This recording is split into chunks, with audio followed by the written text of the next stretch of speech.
My name is Marcus Hill. I'm 31 years old now. But if you had asked my family who I was 10 years ago, they probably would have rolled their eyes and said something like, Marcus? Oh, he's the one who never figured life out. You know that tone people use when they talk about someone like they're a cautionary tale instead of a human being? Yeah, that was me. The disappointment. The kid who wasted his potential. The one who never lived up to the Hill family name. My father loved saying that line. He said it at Thanksgiving once, loud enough for the entire table to hear. Some kids build a future, he said while carving turkey.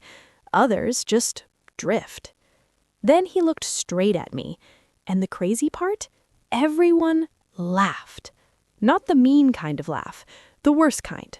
The polite one, the kind that says, we all agree with him. So let me ask you something before we go any further. What would you do if the people who raised you decided you were the failure of the family? What if they repeated that story so many times, everyone believed it? And what if the truth, the real truth, stayed buried for 10 years? Because that's exactly what happened to me. And the night it finally came out, my father didn't say a single word.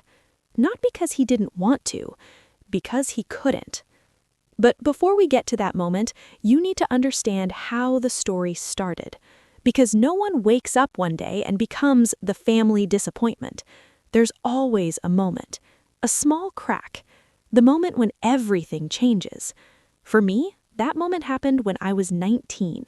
It was raining that night. Not heavy rain, just that slow, steady kind that makes the streetlights glow and the sidewalks shine. I remember the smell of wet asphalt when I pulled into my parents' driveway. I had just gotten back from my first semester of college. And yeah, I had dropped out, but not for the reason they thought. See, I hadn't failed, I had left, because my roommate had overdosed in our dorm room 2 weeks earlier. I found him. I called the ambulance, and after that, I couldn't sleep in that room anymore. Every time I closed my eyes, I heard the monitor beeping in the hospital hallway. So I came home, not because I was lazy, because I was messed up in ways I didn't understand yet. But I never got the chance to explain that. My dad met me at the door before I even stepped inside. "You quit?" he asked. "I took a leave," I said. Same thing in his world. He shook his head slowly, like he already knew the ending of this story. I didn't raise a quitter. My mom stood behind him in the kitchen doorway, silent, always silent. "I just need some time," I said. But he wasn't listening anymore.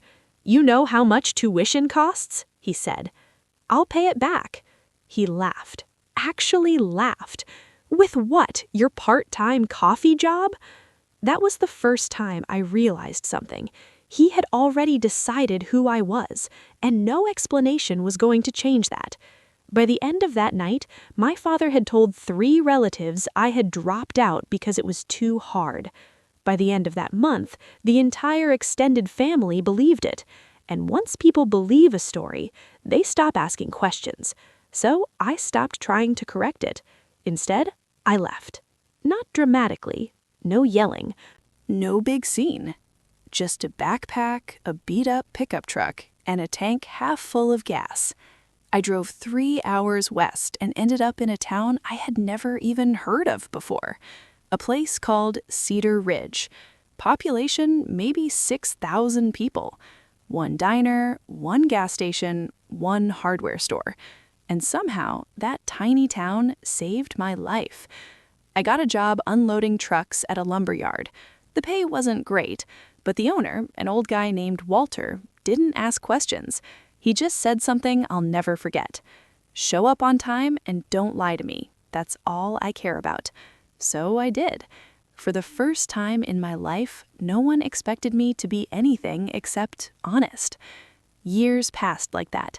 Quiet, simple, work in the morning, fixing engines at night. Eventually, I started repairing small machines for people in town. Chainsaws, generators, old tractors. Turns out I had a weird talent for fixing things other people gave up on. Walter noticed. One afternoon, he leaned on the workbench and said, "Kid, you ever thought about starting your own shop?" I laughed. "With what money?" He slid a key across the table. "My old garage out back. It's empty." That was the beginning. No investors, no business degree, just a dusty garage and a toolbox. At first, I fixed lawnmowers, then ATVs, then farm equipment. Word spreads fast in a small town. Within 5 years, that garage turned into a full repair shop. 3 employees, then 6, then 12. And somewhere along the way, a company in Denver noticed our work rebuilding industrial engines. They offered a partnership, then a contract, then something I never saw coming, a buyout. $28 million.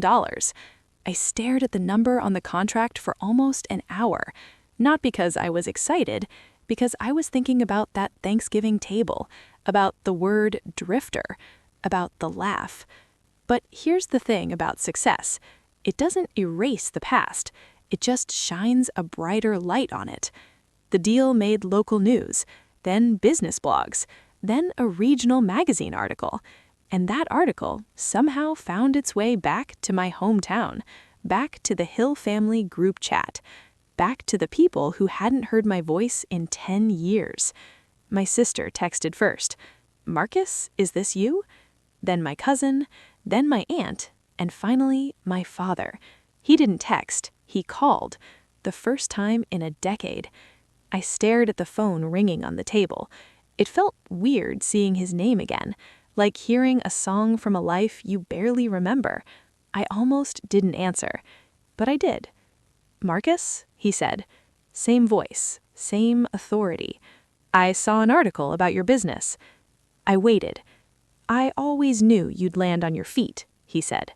That sentence hit me harder than anything else he could have said. Always knew. Just like that, the story changed. Now suddenly, I wasn't the failure. Now I was proof of his parenting. I leaned back in my chair and looked out the shop window. Snow was falling outside. Quiet, slow. "Did you?" I asked. "What? Always know?" He hesitated, just for a second. Then he said something that told me everything. "Well, families support each other." That's when I realized something. He wasn't calling because he missed me. He was calling because the story needed updating, and he needed my cooperation to rewrite it. So I told him the truth. Not angrily, not cruelly, just clearly. "You didn't support me," I said. "You replaced me." Silence. "You told everyone I quit because life was hard." "Well, you laughed when they laughed." More silence. "I slept in that truck for 2 weeks after I left," I said quietly. He didn't know that. No one did. "You didn't call once." The line stayed silent for so long I thought the call had dropped. Finally, he said something I never expected. "I thought you hated us." And in that moment, I understood something about my father. For 10 years, he had told the story so many times, he believed it too. Not because it was true, because it was easier than admitting he was wrong. We didn't fix everything that night. There was no movie-style reconciliation, no dramatic apology. Just 2 people sitting on opposite sides of 10 years of silence, trying to figure out what came next. A month later, I went home.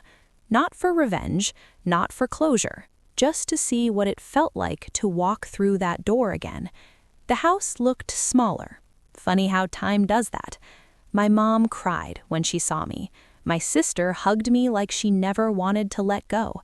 My father stood in the hallway, same place he stood the night I left.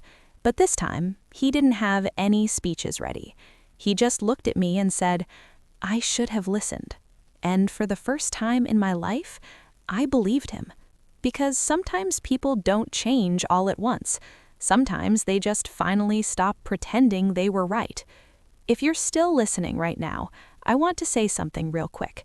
If your own family ever made you feel like you weren't enough, like you were the mistake, like you were the one who didn't belong, Don't let their version of you become your truth. People tell stories about you all the time, but the only one that actually matters is the one you decide to live. 10 years ago, my father said I wasn't worth the trouble. Today, 30 employees work in a company that started in a dusty garage because one guy in a small town believed I was. And sometimes that's all it takes. One person. Or even just you. So wherever you're watching this from tonight, whatever time it is where you are, remember something. Your story isn't finished yet. Not even close.